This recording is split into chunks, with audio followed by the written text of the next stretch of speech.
Hello, all. Welcome to Tilted Planet by Sangeeta. You are watching the gods of sands and soils. If you look at this mass, Northern Africa, and the mass that is next to it of Asia, it cannot be actually called as a land mass because literally it should be called as a sand mass. Many of these places have no permanent rivers. Temperatures are high in the day, low in the night. What made people to live there? But they live there. Homo sapiens have adapted to survive in many harsh conditions. Some adoptions happened in the genes, some in their rituals and customs. Long, loose clothes that fan their bodies in the day and keep them warm in the night. When the caravans traveled, they had no landmarks. They traveled in the night, guided by the stars. They mapped the whole sky. They named the stars and the constellations. The crescent moon and star became their symbols. It was essential to know the direction you came from and the direction you were going. Sometimes I wonder whether the pyramids also doubled as the lighthouses of the sea of sand. But I will leave that thought for another day. Anyway, one wrong turn in this desert and you could be walking into the oblivion forever. Therefore, praying 5 times a day facing Mecca meant that you were constantly aware of your location. That is a ritual for the god of the sand. As you travel east from here, the desert gives way to the rugged mountains of Iran. The land, the terrain, directed the sheep herders. Fire was important to them to stay warm in the night. The Zoroastrians had fire rituals directed by the land. Further east in India, the peninsula is rich with raging rivers from the Himalayas, making the land fertile. Forests teeming with plants and animals. Their holy sites are river banks. They have holy plants and holy animals. They can take multiple crops in a year. Their rituals involve offering food to the god, which is seasonal and local. Those are the rituals of the gods of a fertile soil.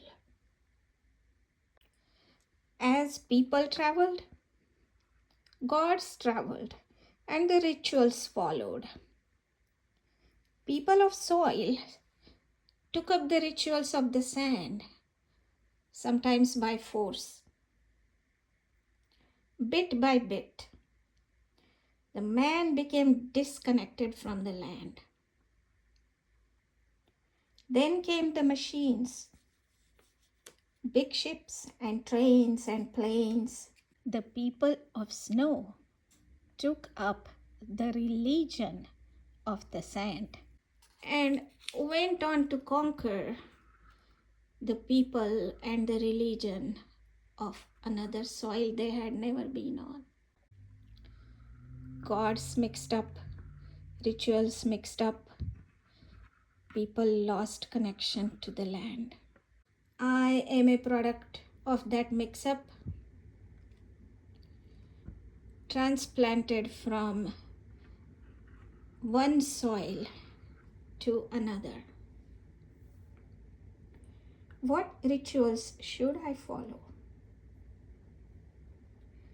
Not of the people of ice and snow who took up the religion of the sand and gave up all but one ritual of the snow. An old man bringing gifts from the North Pole. That's not the ritual of this land. But this land is an amazing land. There are other creatures here. Birds and butterflies and beavers. They have their own rituals.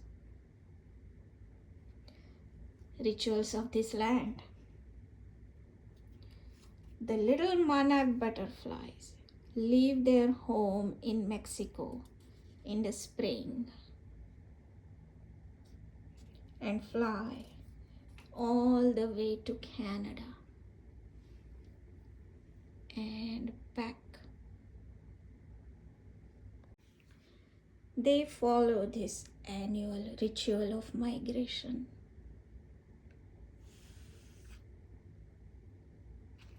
As they also practice the ritual of metamorphosis. They lay eggs on the milkweeds and the native plants of America. I don't know if the monarchs have a god or they are godless like me, but their ritual is now my ritual.